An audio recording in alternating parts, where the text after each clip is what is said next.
धन्यवाद प्रभु यीशु मसीह, धन्यवाद खुदावंद खुदा हमारे उद्धारकर्ता परमेश्वर प्रभु यीशु मसीह, आपका धन्यवाद करते हैं।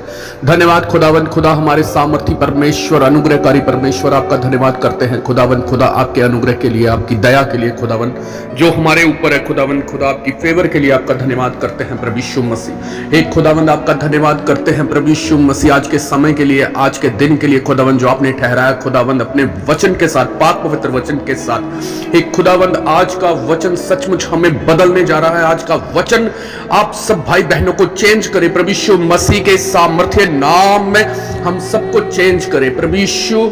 आज हमें बदलने जा रहे हैं, हमारे मनों को बदलने जा रहे हैं। सब भाई बहन रिसीव करें इस वचन को, इस प्रार्थना को विश्वास के साथ कि प्रभु यीशु मसीह सब कुछ बदलने की सामर्थ रखता है, वो सब कुछ करने की सामर्थ रखता है। प्रभु ने आज हमें इस वचन में कहा इफिसियों 2 में, और उसने तुम्हें भी जिलाया जो अपने अपराधों और पापों के कारण मरे हुए थे, जिनमें तुम पहले इस संसार की रीति पर और आकाश के अधिकारी के हाकिम अर्थात उस आत्मा के अनुसार चलते थे जो अब भी आज्ञा ना मानने वालों में कार्य करता है। सो भाई बहनों, इसमें यह लिखा है कि जो हम कार्य इस संसार की रीति पर पहले करते थे, जो आकाश के अधिकारियों हाकिम उस दुष्ट के अनुसार आत्मा से चलते थे, आज भी आज्ञा ना मानने वालों में जीवन में वो शैतान कार्य कर रहा है, वो करता जा रहा है, वो उनको पीछे धकेलता जा रहा है, वो आज भी प्रभु से दूर होते जा रहे हैं। हे भाई बहनों, आज भी बपतिस्मा लेने के बाद, वचन को जानने के बाद हम पीछे होते जा रहे हैं, क्योंकि हमारा रहन सहन आज भी संसार की रीति पर है और उस आकाश के अधिकारी के हाथ में हमने अपने आप को सौंप रखा है। सो आगे लिखा है, इनमें हम भी सबके सब पहले अपने शरीर की लालसाओं में दिन बिताते थे और शरीर और मन की मनसाएं पूरी करते थे, और लोगों के समान स्वभाव ही से क्रोध की संतान थे। परंतु परमेश्वर ने जो दया का धनी है, अपने उस बड़े प्रेम के कारण जिससे उसने हमसे प्रेम किया, जब हम अपराधों के कारण मरे हुए थे तो हमें मसीह के साथ जिलाया, अनुग्रह ही से तुम्हारा उद्धार हुआ है। सचमुच हे प्रिय भाई बहनों, ये जान लो कि अनुग्रह ही से हमारा उद्धार हुआ है। परमेश्वर यीशु मसीह ने हमारे ऊपर अनुग्रह किया है। ये पिता यहोवा के प्रेम के कारण प्रभु यीशु मसीह के रूप में हमारे पास अनुग्रह आया है, जिस अनुग्रह के कारण हम पापों में डूबे हुए थे और अपराधों के कारण मरे हुए थे, आज मसीह में जिंदा हो चुके हैं और मसीह यीशु में उसके साथ उठाया और स्वर्गीय स्थानों में उसके साथ बिठाया। जैसे कि पौलुस कहता है कि मसीह में उसके साथ हमें उठाया और स्वर्गीय स्थानों में उसके साथ बैठाया है, ऐसे ही प्रभु हमें भी अपने साथ उठाएगा और स्वर्गीय स्थानों में अपने साथ बैठाएगा। हमारा विश्वास प्रभु में होना चाहिए, प्रभु के कार्यों में होना चाहिए। जो प्रभु ने हमें इंस्ट्रक्शंस दी है, उन्हें फॉलो करके ही हम वो स्थान हासिल कर सकते हैं कि वह अपनी उस कृपा से जो मसीह यीशु में हम पर है, आने वाले समयों में अपने अनुग्रह का असीम धन दिखाए, क्योंकि विश्वास के द्वारा अनुग्रह ही से तुम्हारा उद्धार हुआ है और यह तुम्हारी ओर से नहीं वरन परमेश्वर का दान है।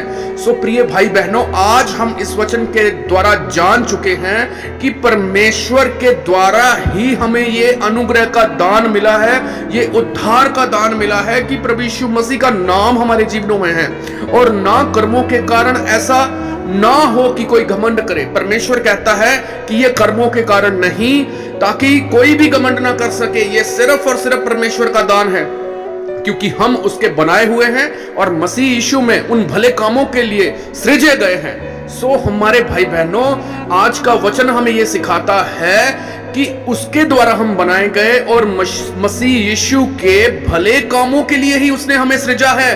पिता ने अपनी महिमा के लिए हमें सृजा है, जिन्हें परमेश्वर ने पहले से हमारे करने के लिए तैयार किया। इस कारण स्मरण करो कि तुम जो शारीरिक रीति से अन्य जाति हो और जो लोग शरीर में हाथ के किए हुए खतने से खतना वाले कहलाते हैं, वे तुमको खतना रहित कहते हैं।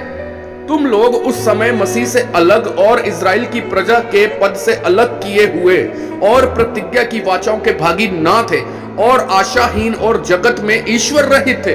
पर अब तो मसीह यीशु में तुम जो पहले दूर थे, मसीह के लहू के द्वारा निकट हो गए हो।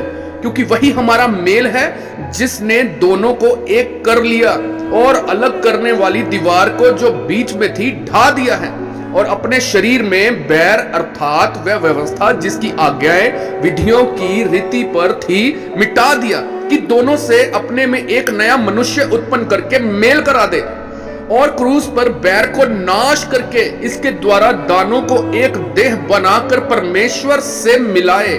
और उसने आकर तुम्हें जो दूर थे और उन्हें जो निकट थे दोनों को मेल मिलाप का सुसमाचार सुनाया, क्योंकि उसी के द्वारा हम दोनों की एक आत्मा में पिता के पास पहुंच होती है।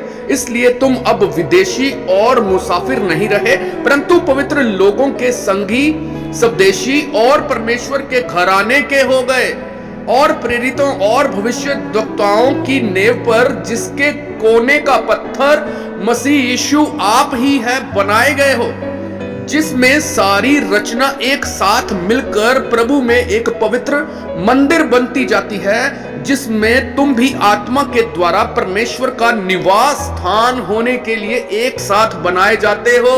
हालेलुया। ये वचन परमेश्वर ने आज हमें दिया है। पौलुस ने अपने वचन में क्लियर किया, और ये वचन प्रभु यीशु मसीह के कैसे प्रभु यीशु मसीह के नाम का उद्धार परमेश्वर के द्वारा हमारे जीवन में हुआ, और कैसे सारी सृष्टि की रचना एक साथ मिलकर प्रभु में एक मंदिर बनती जाती है।